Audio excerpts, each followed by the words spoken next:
So, that was Steve Jobs, and what did you guys think? Yeah, who wants to start it? You, Jason, or Um, well, since I watched it for the second time, I'll go first. Yeah, I've seen this before with family when it first came out, but I've enjoyed it more than the previous Steve Jobs movie, the one I, that was just plainly named Jobs. yeah, the one No, from 2013 with Ashton Kutcher. yeah, like I've this I've this actually one never was a seen lot that. more accurate. I'm sorry I So what? interrupted you. Oh Well, I no, was saying no, I go, never. go. Sorry, I'll let you go first. No, you go. I think you were saying something. All right. Well, basically, I've actually never seen the 2013 Jobs movie, so I don't know anything about it, what it's like, or how it is. The 2013 movie was it was mainly more on Steve's career from start to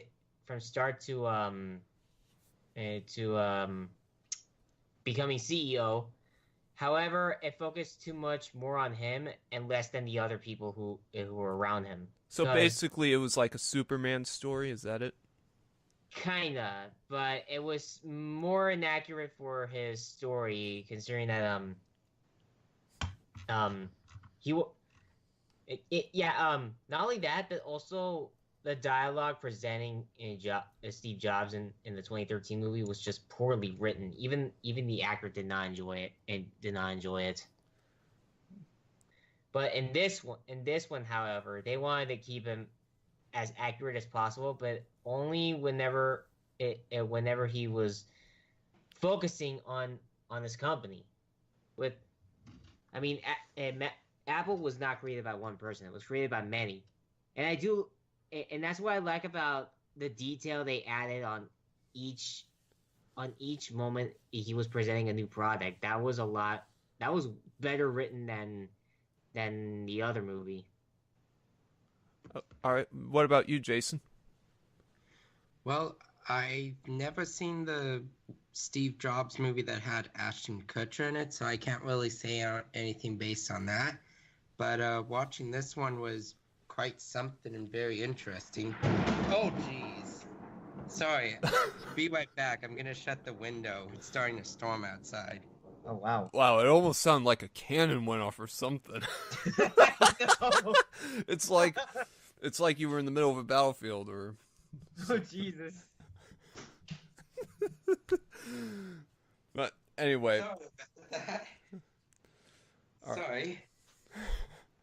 Um, Well, you don't need to apologize. It's just nature taking its course. yeah. Yeah, Oh, of course. came out of nowhere, really. I just looked outside the window when it did that, and it's starting to pour. Anyways,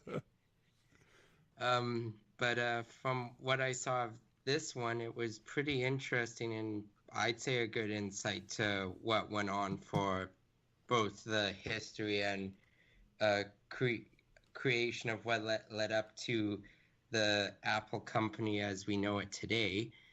I'd say for me personally, the biggest thing I took away from it was getting a bit more of a deeper insight to Hmm. what went on than what I already knew. Because before this, the only thing I knew about Steve Jobs was okay, he's a guy with Apple, and that's all I know. Hmm. Mhm. All right. Now, And all right, you had something to say, EG? oh no, go ahead. I was just gonna say I agree with for what Jason said. Mhm. All right, let's go over the positives of what we enjoyed about this movie. Well, for me personally, like it's almost a perfect movie in every conceivable regard, so it's Hmm. almost like there's nothing for me to say. So, why don't you start, EG? Positives. Like I said, this film really put the chemistry more with with Steve Jobs his crew members, not just for himself only, but everybody else who collab with him over the years, especially what was his name? What was his name? He was one of the Is it first Andy people. Hertzfeld? The one who created Apple II. Oh, Steve Wozniak? Wozniak. Yes, yeah, yeah. Especially with Steve Wozniak, I can understand that he wanted. I can understand by his point of view that he wanted Jobs to acknowledge the team who created the Apple II, because if it weren't for Apple II, Apple wouldn't even be around. But but I do like, but I can also understand Steve's point of view, because considering that Apple II is already irrelevant, it was the first product they made, and it's already been Well, it was the absolute. first successful product that they Yeah, made. it was very successful, but by his judges, he doesn't even want to remember since it's just a product he made in the past, and he just wants to keep moving forward. Do under I do get his side, but it's always a way to put in the history as the highlight. Yeah, one of the things that I really enjoyed about this movie is that they make Steve Jobs not as this superhuman who's perfect in every way like a Jesus figure. This Steve Jobs is egotistical and extremely arrogant, and that's probably Yeah, why this works so well. And of course, Michael Fassbender does a terrific job as Steve Jobs. In fact, he was nominated for the Oscar for Best Actor. That's who was playing him? Yeah, Michael Fassbender. Oh, yeah, I never Fassbender's even amazing. noticed. Yeah. According to what Michael Fassbender said, he wanted to he was getting inspiration from the original Jobs movie, but add more depth into how Steve Jobs was actually himself in real life. Mm. Like be more add in the chemistry with his family, his crew, his company. That's what he was trying. That's what if Fassbender was going for, somebody who has a passion about his vision, and that's what he was going for. Yeah, though even though he's completely unlikable throughout the movie, at the very end, at least he admits that he is flawed and he's not perfect. And I think Yeah, that's in what fact, makes him so very human and relatable. in fact, that's how Steve Jobs was in real life. He had a horrible beginning, but and he tried to live with it as he was working on his creations. Hmm. I don't blame him for all the he's been putting up with.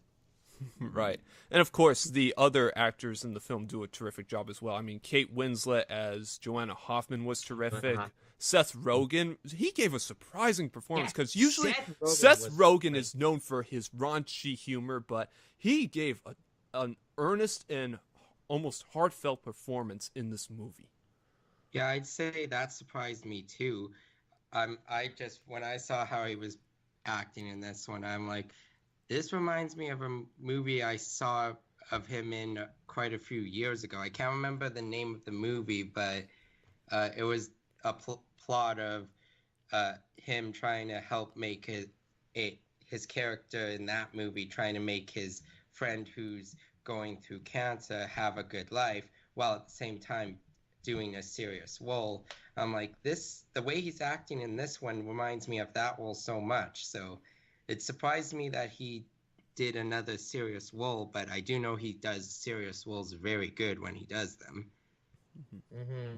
Right. All right. Another, well, and of course, I also have to commend the writing. Aaron Sorkin is a terrific screenwriter, and this movie's no exception. And in case you're wondering who he is, he also wrote the screenplay for The Social Network, which, by the way, I still haven't Yes. seen.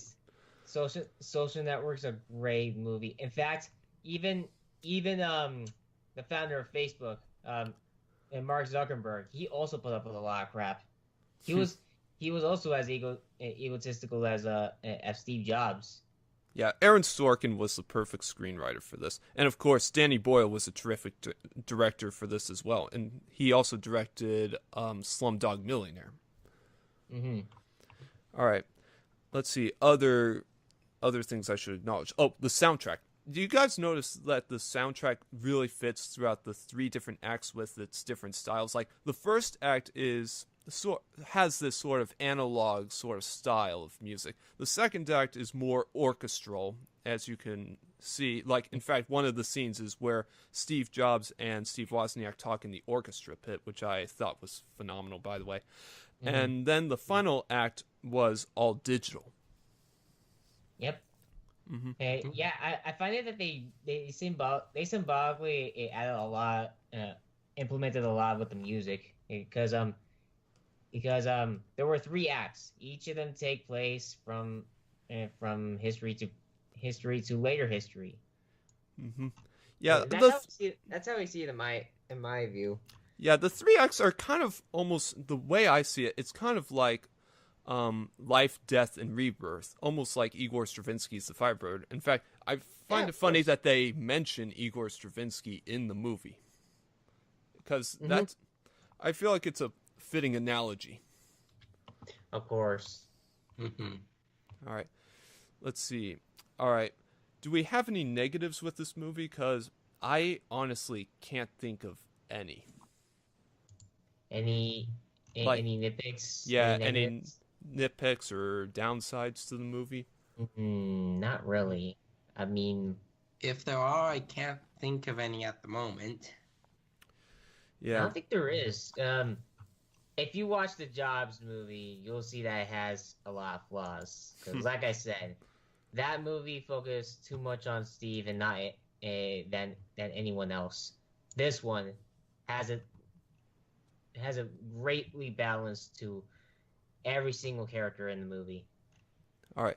So I now, will say that the that ending part where they showed that iMac, the one at the end of the movie, when they showed that what year it came out, I'm like, gee, thanks for making me feel old, because I remember when it first came out.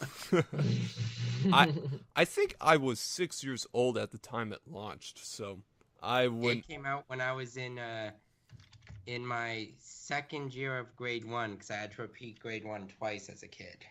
I feel bad for in you. the iMac or Yeah, the Yeah. iMac. That was the third act. You know, yeah, it was released on August 15. Yeah, I was 5 years old. I wasn't even in kindergarten yet. That computer was the one that was the first computer used to teach the students in my school how computers work. So that was the first computer I ever used. Mm-hmm. You know, one of the geniuses I feel like behind this movie is how everything takes place backstage. You know, it's not, you know, away from the what's the word I'm looking for? Sorry, Public? I'm blanking up. Yeah, the mainstream public. I mean, yeah, like it's sort of like this, you know, it's kind of giving the viewer this backstage pass look at how everything is being set up. Yeah, like showing how that one, I can't remember the name they said in the movie, that one computer that they used where it was like they didn't have an actual working computer, they had a demonstration. you mean the Next Cube? Yeah, that one where they're like, we don't have an operating system, we have a program to show the demonstration purposes of it. I'm just like, that was an ingenious move by Steve Jobs, by the way. Mm-hmm. Yeah, it reminded me of something I remember hearing in another documentary about not Steve Jobs in particular, but about the iPhone. When the first iPhone came out, that iPhone wasn't actually working. It was just different screens that he just slid through. And the phone call in that first iPhone public demonstration where he calls a Starbucks was actually a pre-recorded voice on the speaker system, and it was all nothing but a play because they didn't actually have the iPhone ready until 2 days before they were releasing it to the public. So I'm just thinking, that reminds me so much of that story. Damn. Wow. That is messed up. Okay, so that's pretty clever. I mean, I get that it was pretty bad for him to do that, but it was still clever just to cover himself up. Hey, it worked for him in the end. Yeah, it did. Okay, so we've gotten through positives, negatives, and the basic technicalities of the film. So what would you guys give Steve Jobs a final rating in your rating books? I would say 5 out of 5. I would say I give it 4.5 out of 5, just because, yes, I'd say it's pretty much a perfect movie, but I don't believe in giving out full 5-star ratings, just because I feel like every movie has at least some sort of flaw or something that can be worked on to make it better. But I'd say this movie, if I didn't think like that, I would probably give it a 5-star. But for now, I'll give it a 4.5. All right. I give it my perfect rating of the 4 gold star plaque. This movie is pretty much what I consider to be a modern masterpiece. In fact, I compare this movie a lot to Citizen Kane, which is setting a very high bar coming from me. But like, it's not only my favorite film from 2015, it's one of my all-time favorite movies, period. And I'm talking top 30 easily. All right, so, well, I'm glad you guys decided to come for Friday night movie night, and I'll definitely have another one in September, though I'll probably do one that's less than masterful. Sounds good. Yeah. So Sounds like it'll be a fun time. I had a good time at this one. Well, This was great. I'm glad you guys enjoyed it. So, well, I should probably get going, but I'll talk to you guys later, and have a good night. All right, man. Good night. Night. You have a good one. Take care. See ya.